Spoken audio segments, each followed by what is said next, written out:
But if you recall, But if you're a Qual, from f***ing Queens.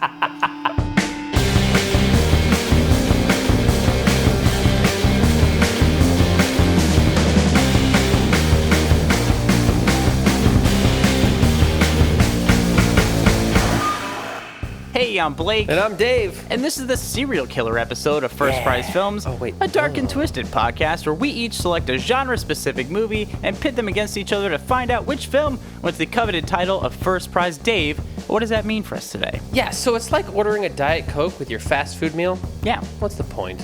So today we are detectiving our way through these serial killer movies. Ooh, yeah, we are. I made Blake watch Se7en, a movie that asks the deepest question of all. What's in the box? I don't really want to know. Dave, I made you watch 1991's The Silence of the Lambs, a film that gave me something to look forward to if my podcasting career goes downhill from here. What? Your head's going to be in a jar. Better than a box. Is it, though?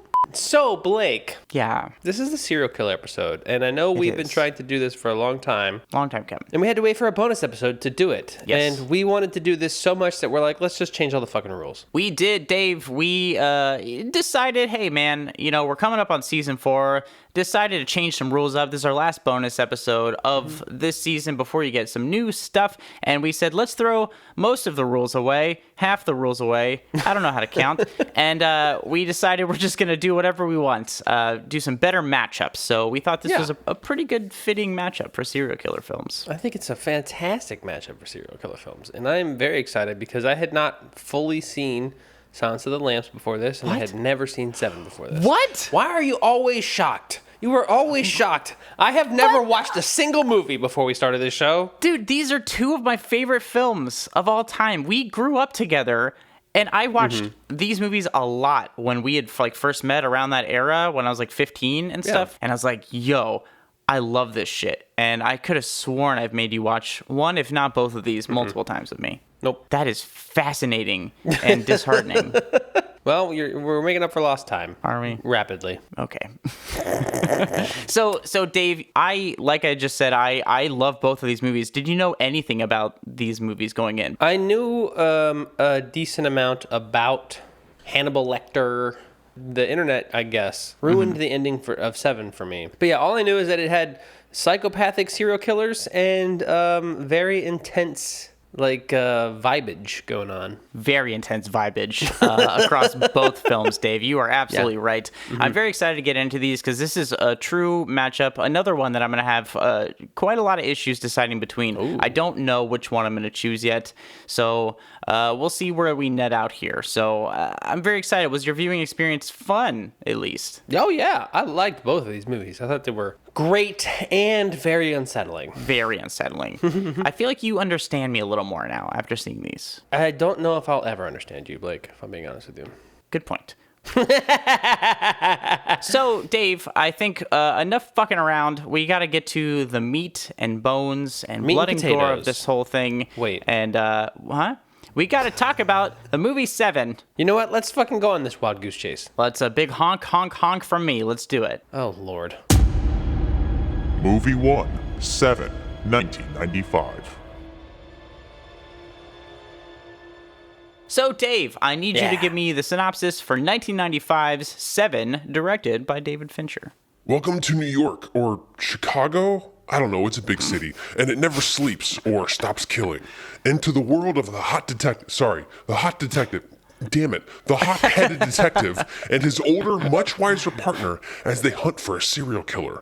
Watch as they use books because clues are stupid and risk their lives to catch the bad guy with absolutely no personal repercussions at all.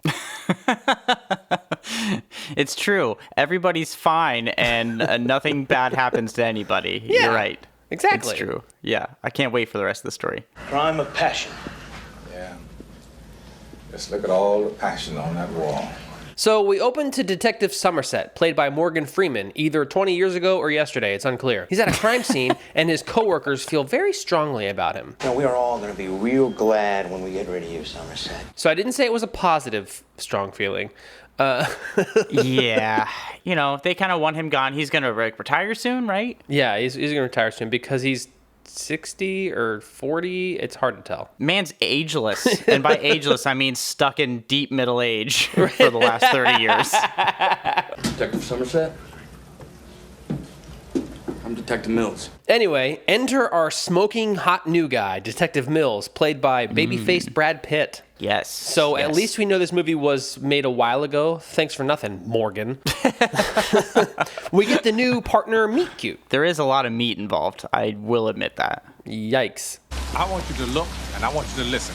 I've worked homicide 5 years. Not here. I understand that. Well, over the next 7 days, Detective, you'll do me the favor of remembering that. After the who's the boss conversation that you could totally cut the sexual tension with a knife in, we could finally get the opening credits.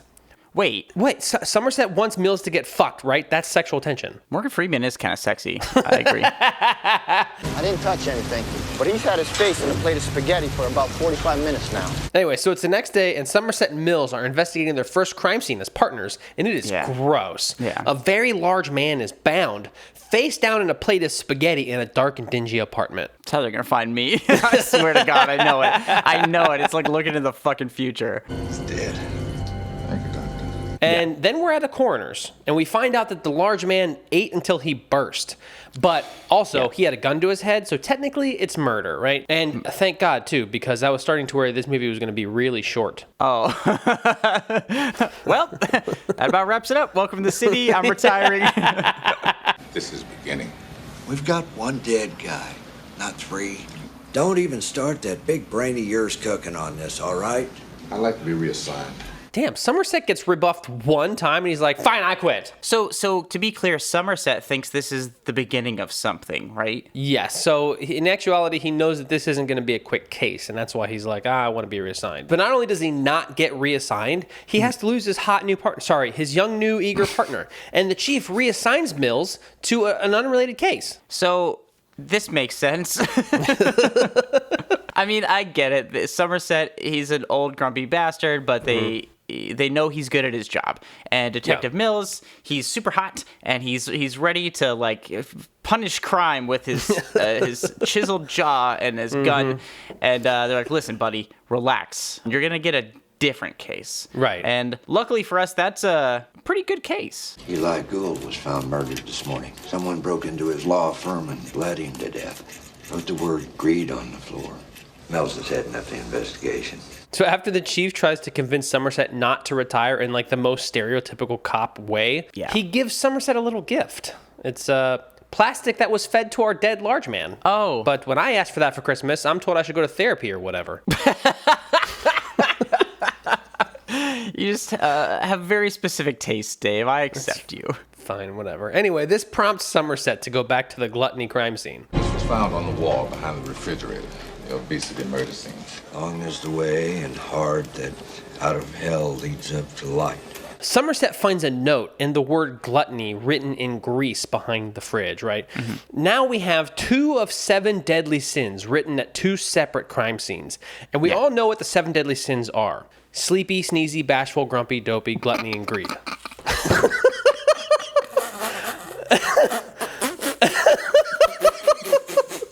Fucking got him, dude. So after these 2 deadly sins clues, Somerset sees that there's a pattern emerging, and he decides, I'm going to the library, hopefully to look up books on how to find clues. Where are you headed? Far away from here. Okay, but I think you have to actually tell the cab driver where you're going, Somerset. I was thinking that too. The cab driver, like if that scene continued, like, no, sorry, I need an address. far away from here. No, for real. Like, are we going to the desert? Are we going to fucking Long Beach? But just drive in circles? How much cash do you have? Anyway, he does this because even though he told the chief he wants to be reassigned, he can't leave well enough alone. It's true. I also like how this film takes place perfectly right before the internet was about to be widely accessible. This is like one of those last library detective scenes. Because when you see it now, you're like, no, stay at home, use your phone. Fucking Dante. Goddamn poetry writing piece of shit. So he's reading books to better understand the 7 deadly sins, all while Mills is looking over crime scene photos. And only one of them is wasting their time. I'll let you decide who. It's Mills. Anyway, he leaves the notes he took from the books on Mills' desk, and then it's tomorrow. Oh, wow. It's my wife. Sorry? She'd like to speak to you. This is Detective Somerset. I appreciate the offer, but, well, in that case, I'd be delighted.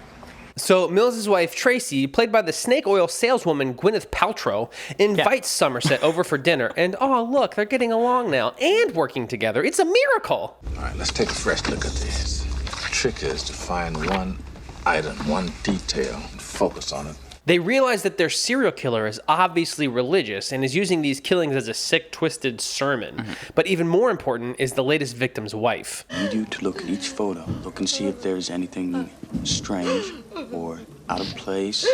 Wait, here, this painting, it's upside down. Another clue! Ah! So they go back to the Greed crime scene and find hidden fingerprints that wrote "Help me" on the wall, but with fingerprints. Whoa. And they're not the victim's fingerprints.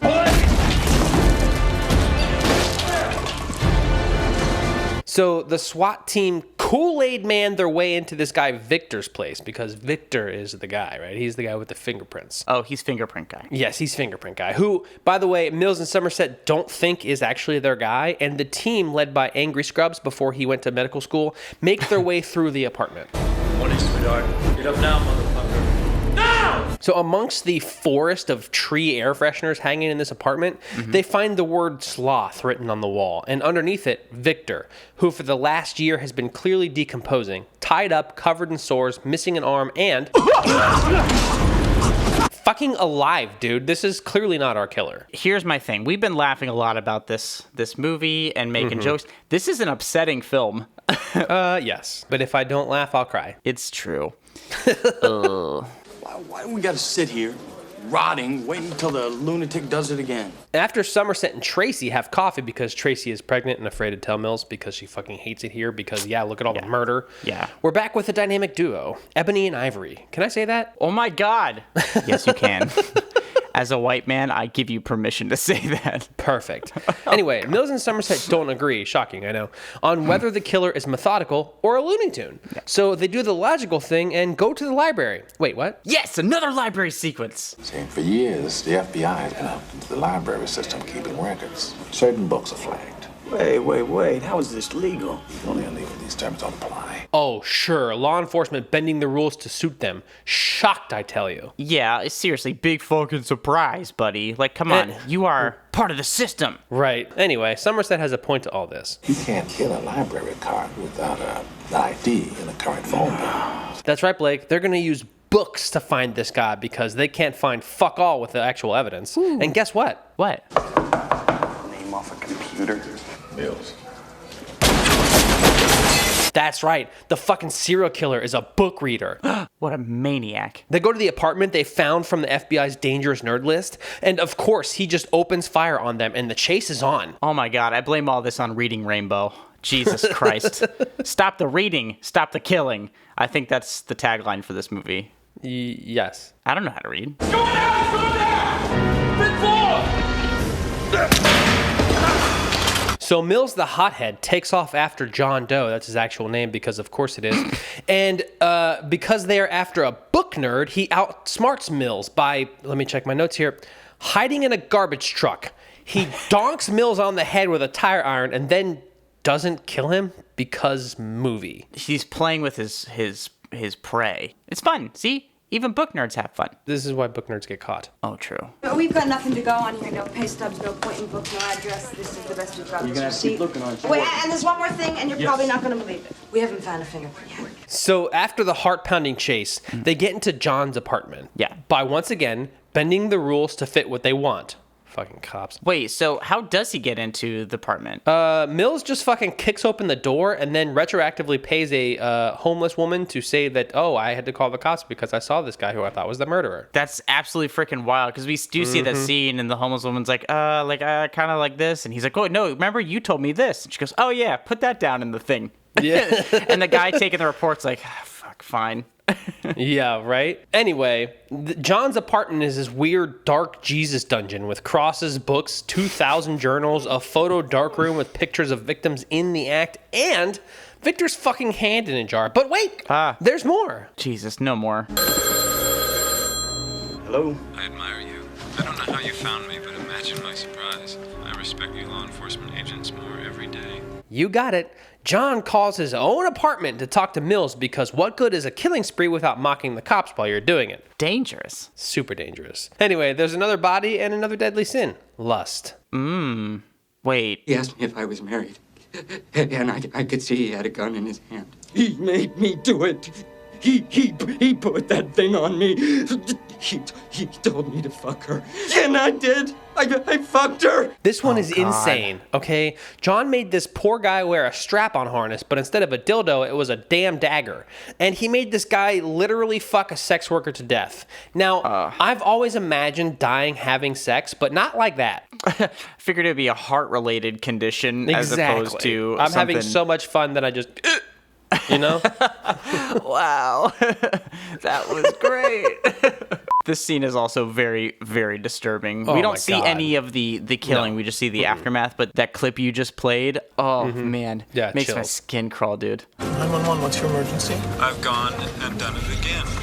Cut off her nose to spite her face. Ugh. Ah! He did the thing. It's the stuff thing. from the saying. Yeah, and after the stuff and the thing from the stuff and the thing, Mills and Somerset go drinking because, drinking will make the murder stop. And Mills goes home and tells his wife he loves her. We find another body and deadly sin. Pride. John cut off the nose of a model and told her she can deal with being disfigured or unalive herself. The bodies are piling up and everything is terrible. Yes. It's getting really bad really quick. How many sins is that so far? 5. 5 sins already. Yes. Oh, God. What are we missing? Wrath and envy. But honestly, even with these 2 deadly sins left, I'm just curious as to how we're going to ever catch this guy. Detective!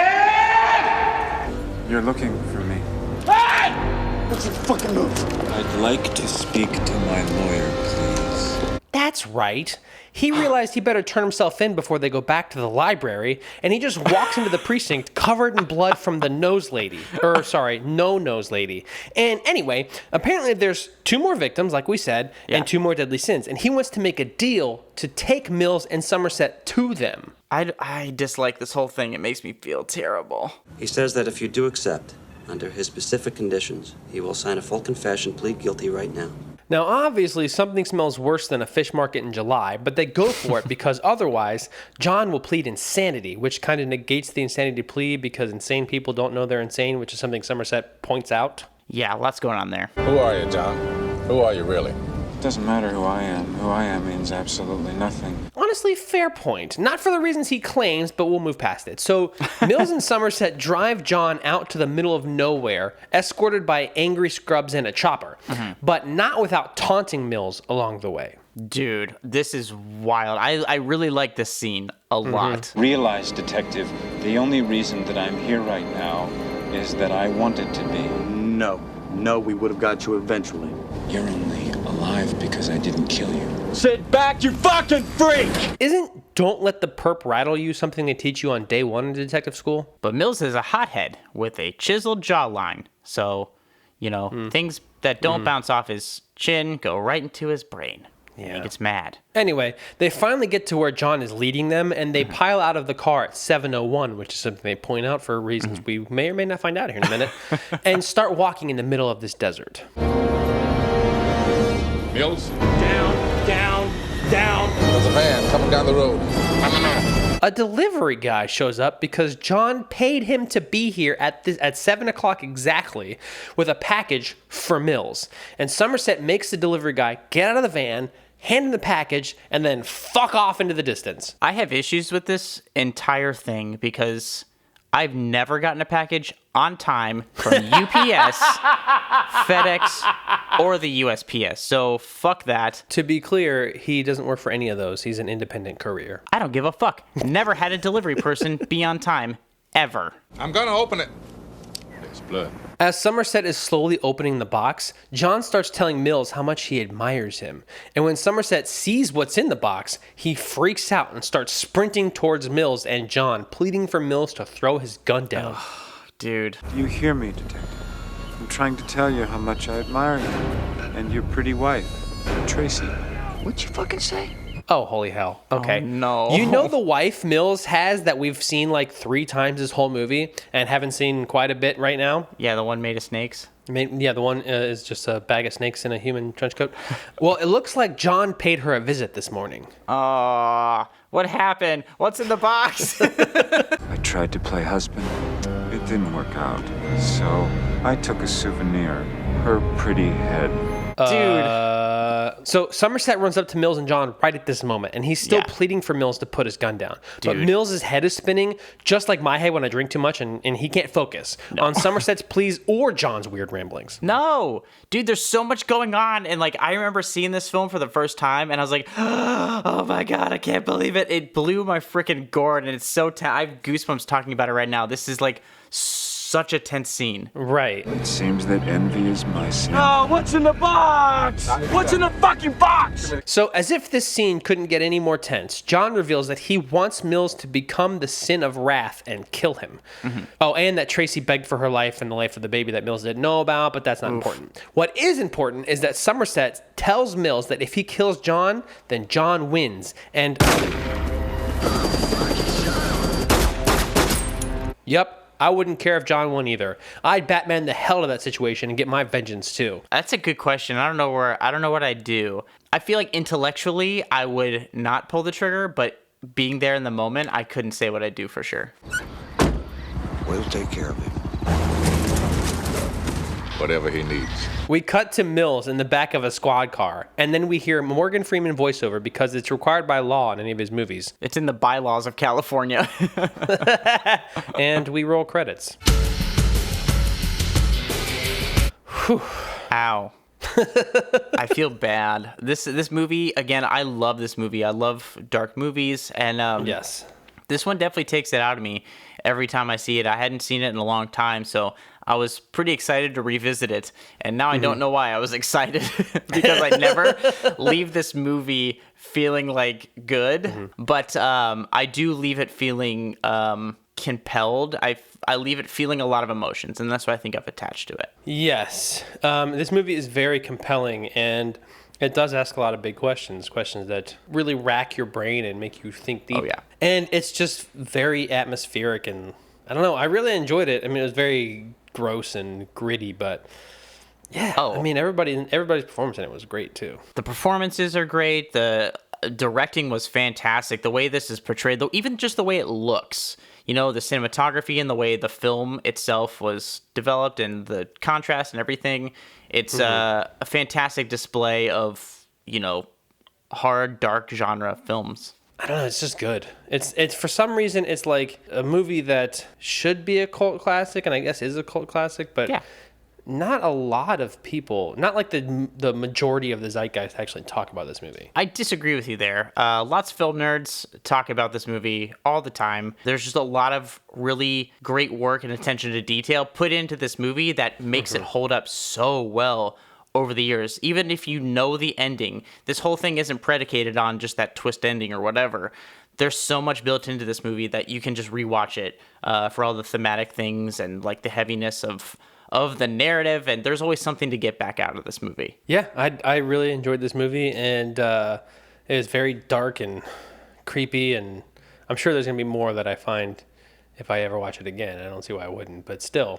Yeah. I really want to get into Silence of the Lambs because that's another one I'd never seen, and it really fucked me up. I have so many thoughts and feelings about this movie. I freaking love this movie, and I'm very excited to talk about it. Let's do it then. Let's do it.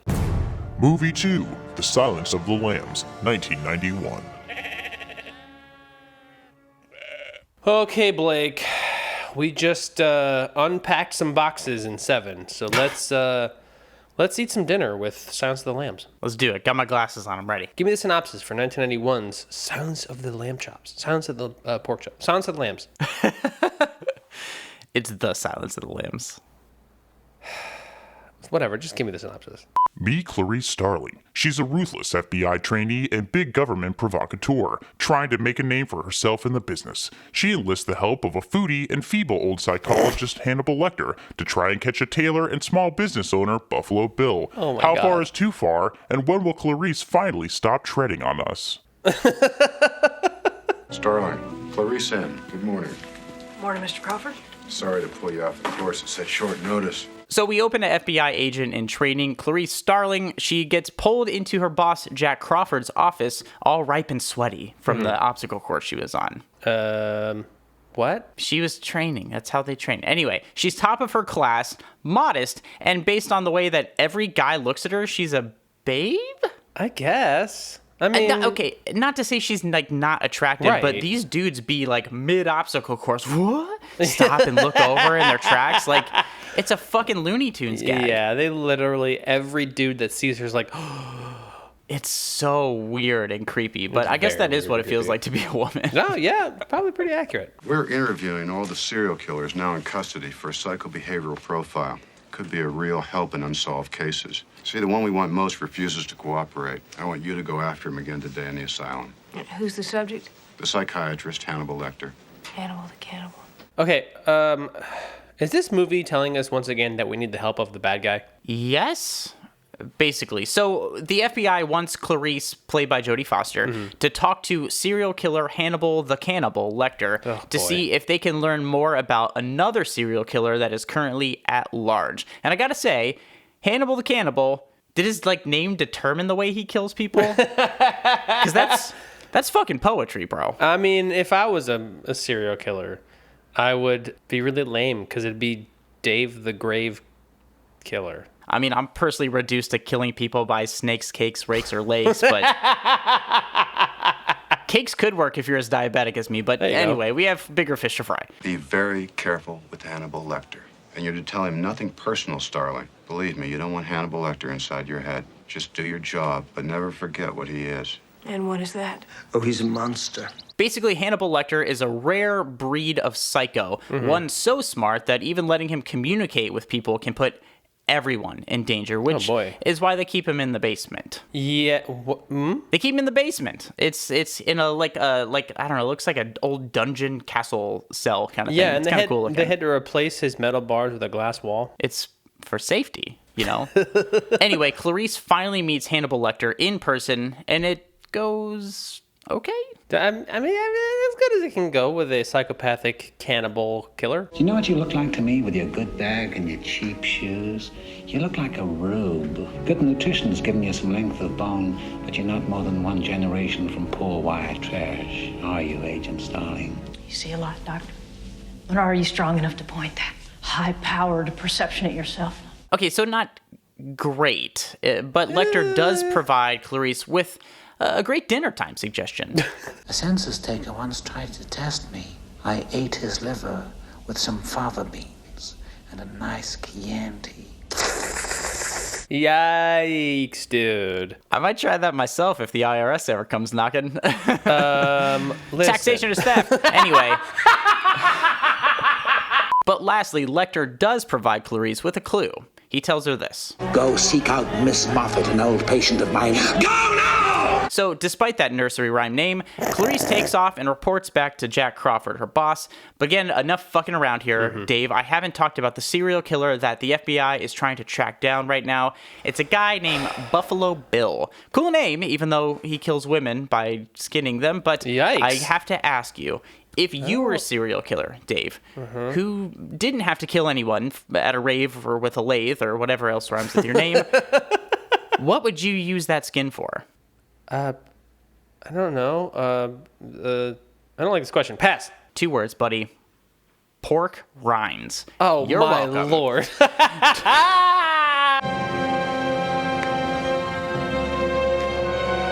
So Lecter's clue leads Clarice to an old storage locker where, instead of finding Miss Moffat, a whimsical woman from a children's book, she actually finds a fermented head in a jar. Yikes. It's gross, bro. Yeah. Well, is it though? Because if It's it gross is, I looking. have to clean up my closet.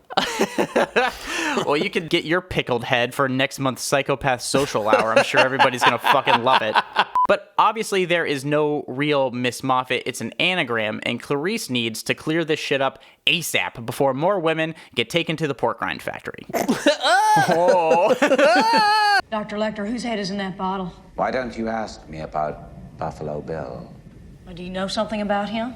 I might if I saw the case file. So Lecter continues to tease Clarice with his knowledge of Buffalo Bill, which is frustrating as hell. You know, he's just playing games. He's playing games, but it's not frustrating just for our purposes. It's frustrating for the movie itself too, because it just dips out and we cut to a young woman. She's getting home in the evening and she sees in her parking lot a man in a cast, like an arm cast, struggling to get some furniture into his paneled van. This sounds promising. That's not the word I would use. Can I help you with that? Would you? Sure. So my question for you, Dave, is what's your move? You see this guy, are you helping him, or are you ignoring him? Okay, listen. It's throwing off all the red flags right off the bat. Yeah. It's at night. Yes. It's a couch. Yeah. And it's a panel van in your parking lot. Keep your head down and get the fuck out of there. I'm kind of afraid to ask what you would do, though. I'm just saying you might as well skin me now. I'm fucking dead. I would 100% absolutely offer help to this man. Yeah, you're sweet and I love you, but very stupid. Helpful idiot. Hey, are you about a size 14? Sorry. So, of course, this man is Buffalo Bill, and he traps the woman in his van and knocks her out. You wouldn't even have to knock me out, though. I'd just have offered to go home and set it up for him. See, down in the well in your basement? Yeah, I'll climb down there, no problem. I feel like you being so willing to help and stupid at the same time would probably turn off a serial killer. Be like, too easy. Get out. It's not even fun. Anyway, here's what Buffalo Bill does to his victims. Uh-oh. Okay, 3 days. Then he shoots them, skins them, and dumps them, each body in a different river. But no time to focus on that, Dave, because they found another victim in West Virginia this time, otherwise known as America's drug dealer. Wait. She's got something in her throat. Some kind of seed pod? No, sir. That's a bug cocoon. There's no way that could get way down in there like that. Unless somebody shoved it in there. I feel like Buffalo Bill has a lot of things he's doing, and it's like, can you just pick one, man? He's got a lot of hobbies, man. Give him a break. So when they examine the body of the victim, they pull a bug cocoon out of the victim's throat, which is disgusting, but telling. It's a death's head moth, which are not native to the U.S., so it's a very specific signature for the killing. They'd only find Cheeto dust on my corpse, but... Yeah, no, I don't eat Cheetos. Chester, you're suspect number one. Catherine Martin, the 25-year-old daughter of Senator Ruth Martin, is now believed to have been kidnapped by the serial killer known only as Buffalo Bill. Okay, so remember the girl who we saw get kidnapped in the van? Yes. I hope so. I was like, don't think about it too hard. It just happened a couple scenes ago. Wait. Check your notes. Yes, got it. Oh, there it goes. So she's the daughter of a U.S. senator, and now everyone gives a shit about what's going on. Privilege. So Clarice needs more information from Lecter. They promise him all sorts of perks if he helps them find Buffalo Bill. Oh. If I help you, Clarice, it will be turns with us, too. I tell you things, you tell me things. Not about this case, though. About yourself. Quid pro quo. But if you recall, Dave, Hannibal Lecter is a fucking psychopath and a smart one to boot. He doesn't care so much about being like relocated to a better prison. He wants to get inside Clarice's mind, which is dangerous because it's filled with lady stuff. Yes. Hairspray and grocery lists and recipes. I'm so fucking alone. Anyway, Clarice tells him about some childhood trauma that she endured, and Lecter gives her a little hint about Buffalo Bill. I wouldn't be surprised if Billy had applied for sex reassignment at one or all of them and been rejected. On what basis would they reject him? Look for severe childhood disturbances associated with violence. Our Billy wasn't born a criminal, Clarice. He was made one through years of systematic abuse. So with that clue out of the way, Clarice slides out of there almost as smoothly as the way Buffalo Bill tells his new victim, Catherine Martin, to apply some lotion. Oh, God. Ugh. It rubs the lotion on its skin. It does this whenever it's told. Mister, my family will pay cash. Whatever ransom you're asking for, they'll pay it. It rubs the lotion on its skin or else it gets the hose again. I think that clip speaks for itself. Yeah, listen. I don't ever want to use lotion ever again. Honestly, I got 2 layers on right now. But Hannibal Lecter gets shipped out to talk with Senator Martin in person so he can tell her who Buffalo Bill really is, right to her face. And up to this point, things have been going pretty bad, obviously. But after a little prodding, Lecter does reveal the name and description of who Buffalo Bill actually is. Buffalo Bill's real name is Louis Friend. Apparently, Louis had murdered a transient and done things with the skin. 5'10", strongly built, about 180 pounds. Hair blonde, eyes pale blue. That's all I can remember, Mark. But if I think of any more, I will let you know. Oh, and Senator, just one more thing. Love your suit. Yikes. Man's charming, if nothing else. I think we have different definitions of charming, but anyway. It's fine. But Clarice is on to Lecter. She knows he talks in riddles and like little shitty third grade poems and stuff, and she figured out pretty quick that he's lying. Your anagrams are showing, Dr. Lewis Friend. Iron sulfide, also known as fool's gold. Oh, Clarice, your problem is you need to get more fun out of life. So even though Lewis Friend is a fake name, Lecter goes on to tell Clarice that everything she needs is in the case file, which, God damn it. This guy's exhausting. I mean, honestly, just running circles around people. This just goes to show that, like, the FBI needs to try just a little harder. Like, it's like, it gets a little bit hard. Like, can we just ask the psychopaths, please? Dude, also, don't send in the fucking intern. Like, how inept are we supposed to believe the FBI is that they need an intern to ask a psychopath what's happening? To be clear, Clarice isn't an intern. I was just joking. She's an FBI in training, but she hasn't graduated yet. She's not even a real FBI agent yet. Nope. This is insane. So Clarice takes off, and Hannibal is ready for his dinner. He orders lamb chops extra rare, but what he gets is cop face extra rare. Yikes. Jimmy, watch it. He's got Lecter tricks the cops, eats one of their faces, and disappears. And I gotta hand it to him, too, because boy's no spring chicken, and he's eating a face, which sounds cumbersome. So, you know, praise where praise is due. I mean, the logistics of eating a face while it's still alive. While the face is still alive. But of course, Lecter doesn't just disappear, he has more style than that. The police rush in to find one of the cops still alive, so they rush that cop off into an ambulance where we find out it's Hannibal Lecter wearing that cop's face like he's playing psychopath peekaboo or something. Also, I don't know if we're supposed to see it coming, but I saw it coming. This movie came out in 1991, Dave. So Lecter kills the ambulance team, and that is how he escapes. And that's fucking elaborate. Yeah. I just don't understand why he didn't just get out. It's elaborate and theatrical.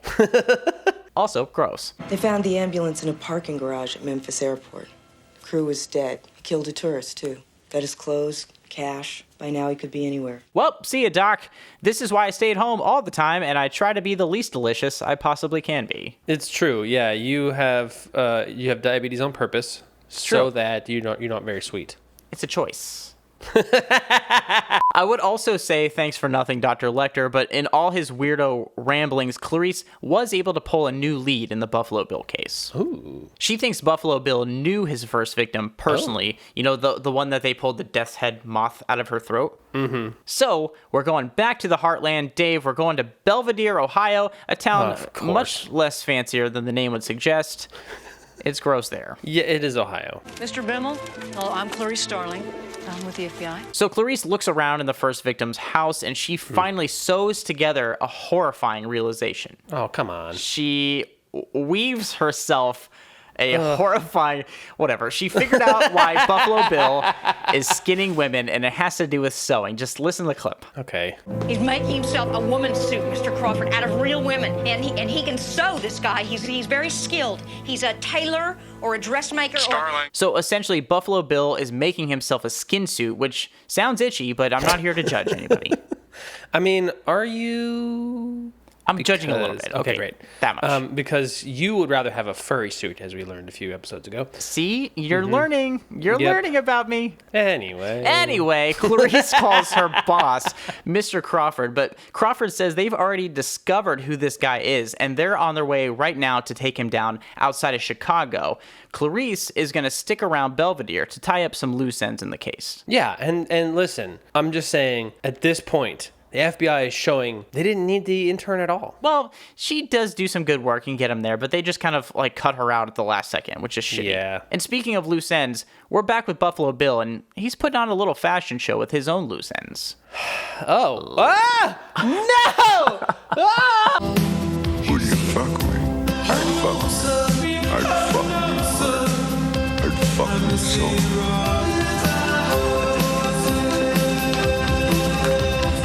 Now, I'm not saying when this scene came on, I got freaked out because I thought it was you, but I'm not saying that.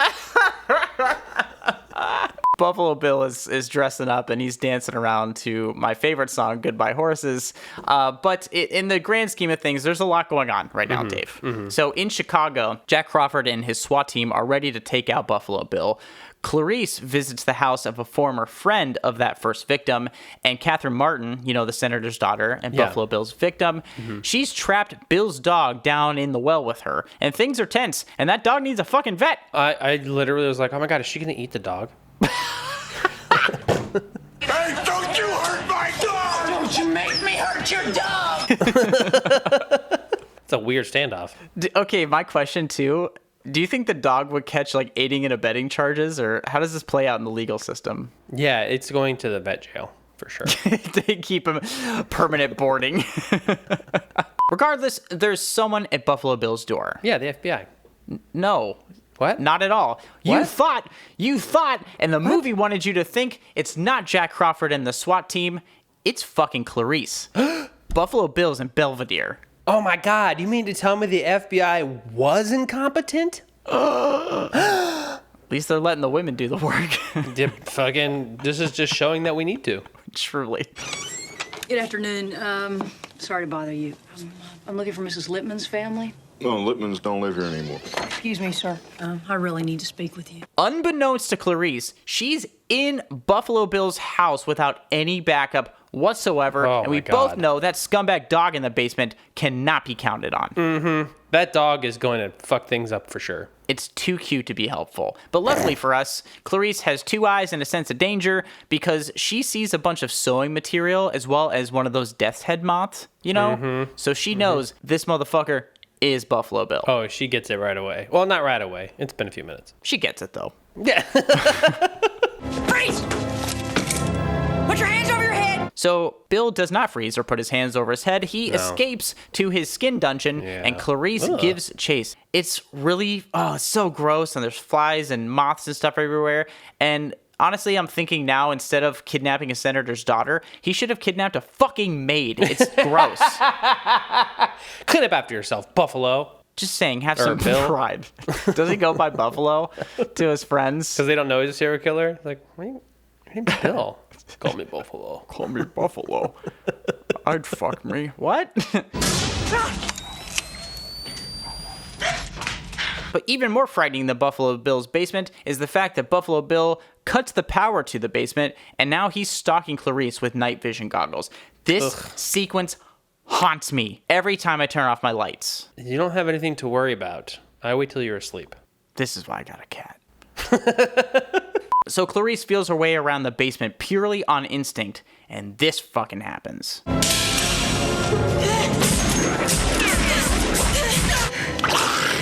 When Bill cocks his gun to shoot Clarice, she turns and unloads an entire clip into this dude. Everything is right again. I mean, yes, but also it gives a whole new meaning to the term blind firing. I don't know what that is. Anyway, doesn't matter because everything's fine if you discount all the dead people and Catherine, who'll never be the same for the rest of her natural life. Everything is very fine, and we're getting to the end of this thing. Good, because this is a happy ending we needed. It really is. Clarice M. Starling. Congratulations. Now, Clarice finally graduates the FBI Academy, and I gotta say, the FBI was pretty petty and extra with that final assignment. Maybe we could simulate it next time. Please. Terrifying. Oh, whatever. I'm looking forward to the sequel, The Silence of the Lambs 2, Clarice Rides Again. Saddle up, motherfucker. We're hunting serial killers. Yes, she's much more hardened this time. It's John Wayne's corpse. But before we can roll the credits, there's a phone call for Clarice. Oh, I wonder who it is. Starling. Well, Clarice, have the lambs stopped screaming? Dr. Lecter. Don't bother with the trace. I won't be on long enough. It's Hannibal Lecter calling from his island vacation getaway. He's still out there somewhere, and Clarice tells him that she can't promise to stop ever going after him. Aw. I do wish we could chat longer, but I'm having an old friend for dinner. That's a great line. Our boy That's does a good line. wordplay. He's smart and charming. I like him. I would have fallen for all of these serial killers. Yeah. I mean, you fall for the crazy people on the street, so I don't blame you. God, it's fine. I got to wrap this up because I'm in communication with a Nigerian prince. And I got to help him get out of jail. So boy. I can get my inheritance. Oh, Blake. Anyway, roll credits. I love this movie, Dave. It's so perfectly tense and freaky. It's very good. It's a very good movie. And of course, the FBI cannot do anything without people who are not qualified to be doing this. Legitimately, they can't do shit. It's unbelievable how incompetent they are. And you just literally leave one woman to like figure things out for a little bit and to communicate with somebody. And guess what?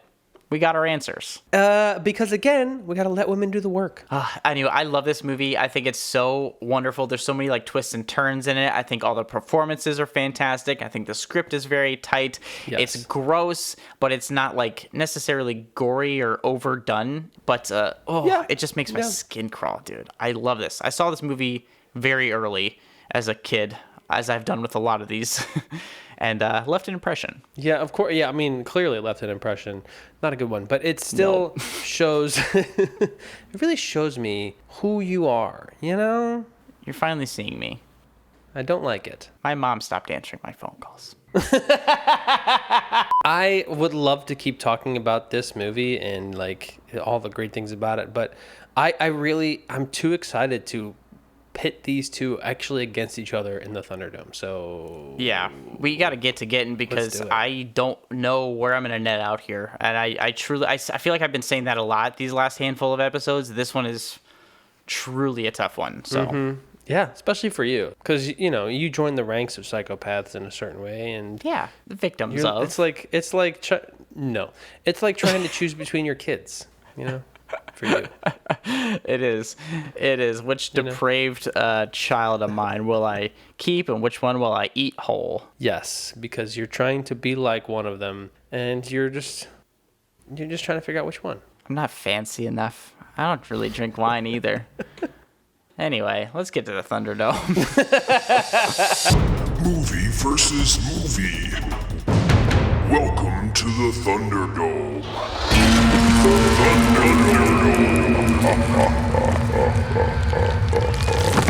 This place fucking rules.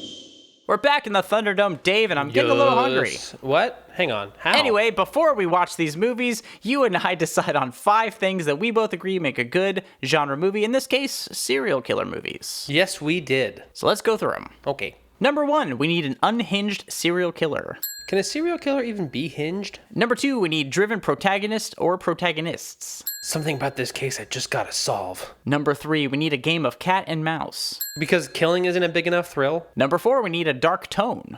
I guess murder is dark and depressing. And finally, number 5, we need a shocking climax. Holy ending, Batman. So hopping right in, we're talking about unhinged serial killer. Mm-hmm. The Silence of the Lambs doesn't have one serial killer that's unhinged. It has 2, and they're both classics, right? Buffalo Bill is an insane man who starves women and skins them to make a suit, who is also into bugs from other continents and fluffy dogs. I don't know, lots of stuff going on.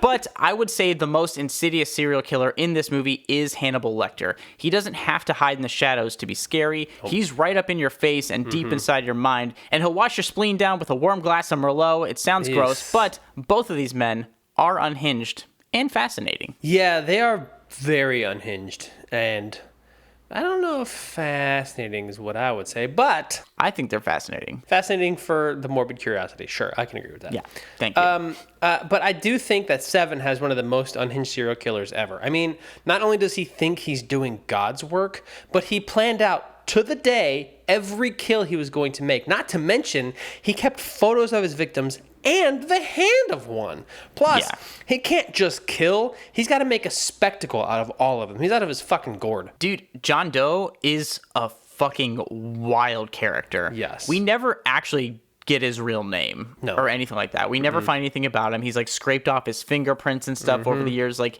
he's clearly depraved, and it makes my skin crawl thinking about him. And I think he's a fantastic serial killer, and is right up there with mine too. Yeah, I would definitely agree that they're on the same level. And equally hard to catch. Yes, but that actually gets us nicely into our next point. You're only going to catch these people with a driven protagonist. Yes. Detective Mills and Somerset are both equally driven in Seven, both for very different reasons, but driven nonetheless. Mills is driven because John Doe, still can't believe that's his name, represents everything that Mills hates. He's the darkness to Mills's light, the calm collected to Mills's hot-headedness, whereas Somerset is driven by not being able to be driven. Oh, and books. Lots of books. Lots of books.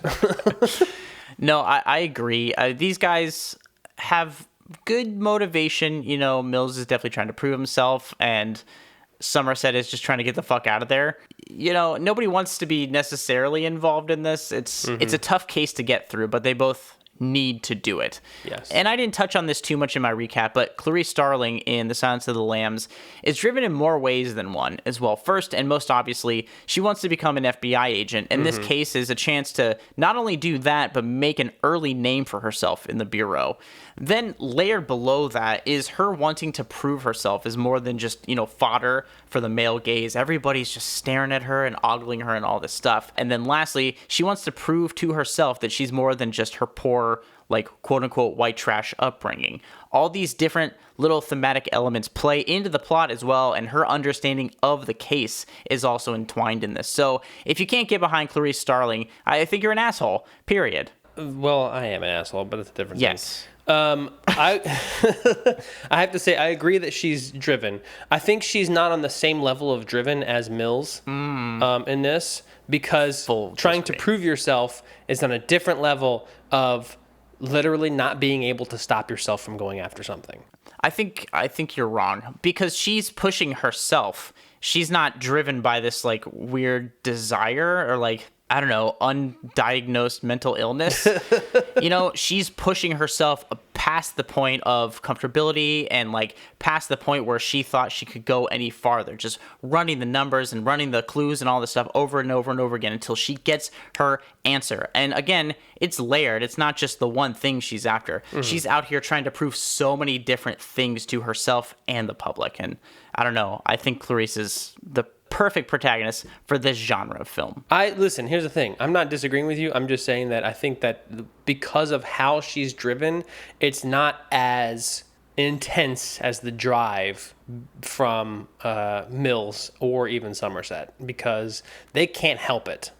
It's not even something that they want to do. It's just something that they are compelled physically to do. So I think that's just a little bit more of an intense drive than to just, I want to prove myself in these kinds of ways. Maybe. I think that's muddy waters. I still got to give it to Clarice on this one. I don't know, man. I think we're just going to keep going back and forth. But speaking of back and forth, we're weaving around here. We got to talk about the game of cat and mouse being played. Okay, let's do it. So in The Silence of the Lambs, the game of cat and mouse runs very deep into this narrative. Clarice is ping-ponging between Lecter's riddles and crime scenes and clues left by Buffalo Bill, and she's being sidelined at times for being a woman, and I don't know, you never know which way is up and which way will get you eaten or turned into a flesh puppet. You don't know. And I think this movie keeps you guessing and on the edge of your seat the entire time because of the way it's done. Yes, I definitely think that Lecter is for sure really good at playing cat and mouse with Clarice. Yeah. But I think she's also pretty good at playing it back. I agree. But in Seven, John is playing cat and mouse with the detectives from the jump. He's leaving messages that he knows they'll find, both obvious and hidden. But then when they almost catch him and he plays a literal game of cat and mouse, he then turns around and is like, here I am, but is still playing a game of cat and mouse. One which he ultimately loses? I don't know. He gets what he wants, but he's also dead. Yeah, no, it's interesting because in The Silence of the Lambs, Clarice kind of gets ahead and she plays, and her and Lecter are playing back and forth. But in Seven, Mills and Somerset are just trying to keep up with John Doe. They never really get ahead except for one time, and they do it because of like illegal right. FBI stuff. Right. And that's the only way they can get ahead. And so I find it interesting how it's done because, like you said, John Doe doesn't really win necessarily at the end, but he doesn't lose. It's very nihilistic. There's no winners here. Everybody's a loser. Yes, which it helps us, get into our next point, the dark tone. Not only is Seven literally so dark, it's dark in tone as well. Because obviously the subject matter of serial killers is dark in and of itself. Yeah. But when you add in the religion aspect, the nature of the killings, forcing these people to essentially or literally kill themselves, it gets even darker. Not to mention how the city around them is just crime-ridden, and everyone aside from our main characters seem to be dark and dirty. This movie is a masterclass in dark tone. It really is, man. It's also a dark, some scenes are very hard to see. It's very dark in there. But I think Seven is a quintessential tone film. It's pure atmosphere through and through. And despite the Silence of the Lambs being filmed pretty traditionally, almost like a mainstream 80s movie at times, the subject matter and the performances all play into this incredibly dark tone. Yeah. It's like conferring with the devil's brother to help catch the devil. Yeah. No one wins, and it's depravity all the way down. It's this movie does such a fantastic job setting up also its iconic imagery that it sticks with you and helps that tone ride through the entire runtime of the film, even when things have kind of that hazy kind of beauty glow layer on them at times that can be a little distracting. Yeah. It makes it look a little dated, whereas I think Seven doesn't look very dated. It looks surprisingly modern. It does. And another thing that really distracted me in Silence of the Lambs is how the fact that at first just Clarice, but then Clarice and Lecter were looking directly into camera. And it was fucking me up, dude. It was really blowing my mind. I freaking love those shots because you can feel him just looking into your soul. I hated it. It gives me the shivers thinking about it because Anthony Hopkins is just perfect in this role. Just perfect, and the way he stares down the barrel of that lens is enough to put any audience on its haunches, Yes, it's literally so unsettling and harrowing. Yeah, no, I totally agree. And speaking of harrowing, I think that helps us get to the ends of these films, the shocking climax. Yes. I think I said it in my recap, but the climax of The Silence of the Lambs is what nightmares are fucking made of, dude. Clarice is in the basement of a serial killer with no lights on, just feeling her ass around there. She can only operate on pure instinct, and thank God she's quick to the draw so she can blow Buffalo Bill away.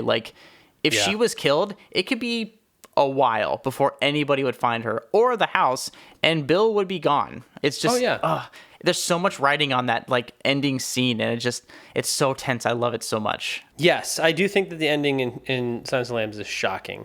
I have to say though, even though I already knew the ending to Seven before I watched it, thanks internet, and it wasn't as shocking to me personally as it should have been, I think it is a more shocking ending than Silence of the Lambs because shit. John was able to find Mills's wife, Tracy, make her beg for her life before ultimately cutting off her fucking head and putting it in a box. Then, John wins by getting Mills so understandably upset that he just fucking kills John, becoming the last deadly sin, and then it just fucking ends. No come down, no nothing, just over. Oh, dude, it is such a good ending. I know I said it earlier, lots of people talk about this movie in the context of the ending, what's in the box, it's a thing, but they talk about it for a reason because this ending crushes. It slaps, dude. Brings the house down because it's still good. And like I said, I've seen this movie a number of times. I still get chills at the ending. It's coming. And just the way it's performed is just, spine tingling. What's in the box? It's so, it's going to happen and you're still on the edge of your seat. And I think that's just a testament to fantastic filmmaking through and through. I really love that ending, how it literally just ends. Yep. It just ends, and it just is. It's very dark. It's very nihilistic. Amazing. It's so amazing. Oh, but speaking of ending, I think we need to get to our ending and get to the finish line. Pick the winner of this episode. I don't know what I'm going to do. I literally think, whatever, we'll figure it out in that segment. Hey, look, we did it. It's the finish line. We're at the finish line. Can I go home yet? Alright. Oh, Dave, that's the mournful sound of the ending. A dark and depressing ending to this episode.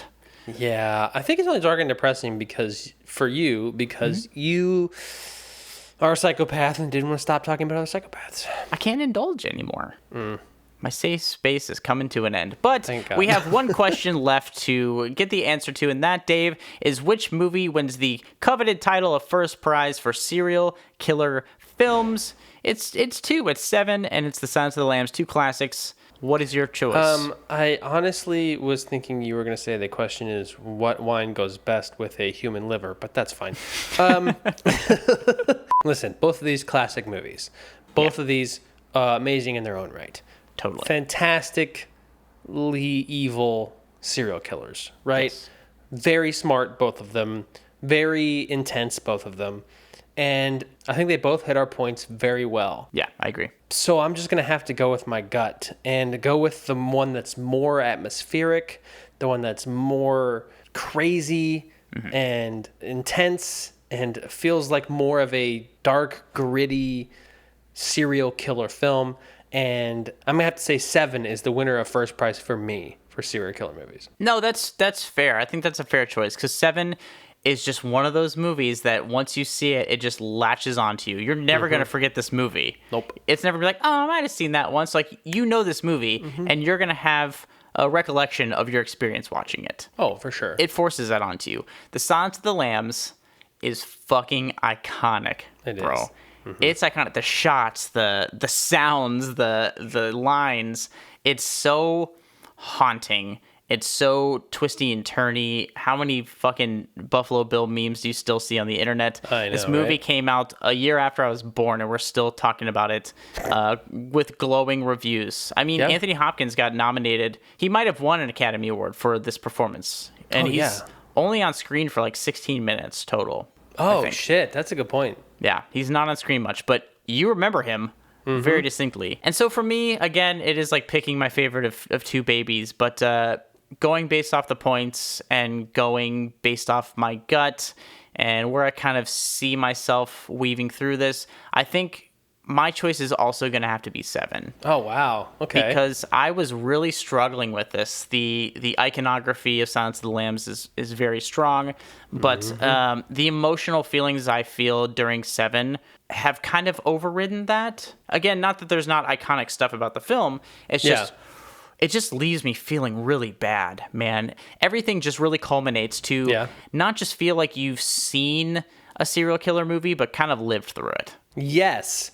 Also, I think another thing that kind of makes this the better serial killer film is that we actually see the victims, almost all of them. That is true. Of this serial killer. We actually get to see the disgusting nature of the kill and how brutal he was about it. Where in Silence of the Lambs, we get to sort of see the body of one victim. That's a great point. That's so a very great point. I think it definitely adds to the disturbing nature of serial killers, and it really forces you, like you said, to live through it. Yeah, no, I agree. So we are in agreement. Seven is our winner for the episode, and I think well earned. I mean, I take arguments either way because this is not a easy choice for me. And again, both great films, but yeah, I think Seven's got to take it. Yeah, I mean, it's shocking that we just keep agreeing on shit, and it's...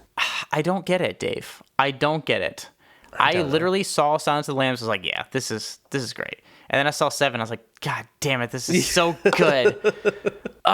Such a tough one. But we did it. We made it through. Yes. And plenty of more tough choices coming up here in season 4. Oh my God, so many tough choices in season 4. I feel like this one might be the season where we disagree the most. It's going to be rough. We're going to have to get some serious tiebreakers on deck here. God. We might have to run through the old roster again. I don't know that many people. I know. Drop us a line on our socials so we can meet more people and call you for our show. Oh, Jesus. Oh, we're so lonely. Anyway, down with the government and take over land, use cash and gold bullion, stay in your huts, and never let anybody knock at your door. This is Blake for First Prize Films, reporting live I don't know what's happening. from the forest. Don't tread on me, motherfucker. I think Blake's having a stroke. See you next week. I'm going to have to go check on him. Sorry, guys.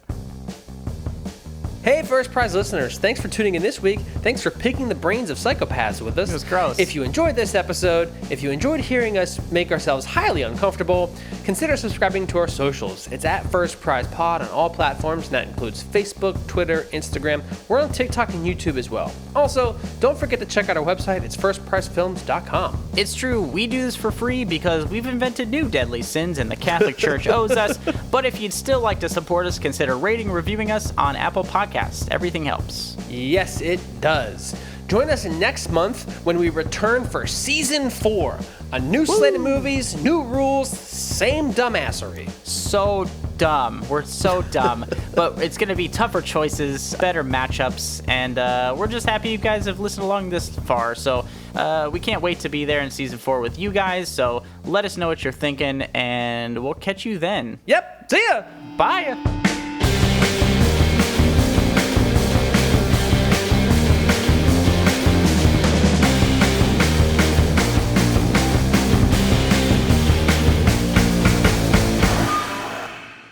I almost clicked start streaming.